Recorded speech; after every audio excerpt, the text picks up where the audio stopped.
Small, portable and comfortable to wear. Intelligent noise reduction, human voice is clearer and more delicate. Suitable for a variety of device and scenarios.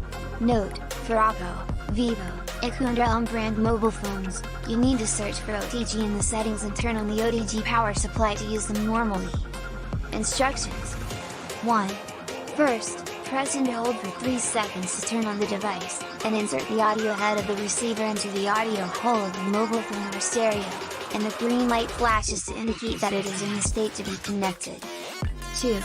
Press and hold the power button of the microphone to turn it on, and the red and green lights flash to indicate that it is in the waiting state. 3. The green light of the receiver is always on, and the green light of the transmitter is always on, indicating that the pairing is successful. It is recommended to charge it directly after use to facilitate the next use, and cannot be charged while using.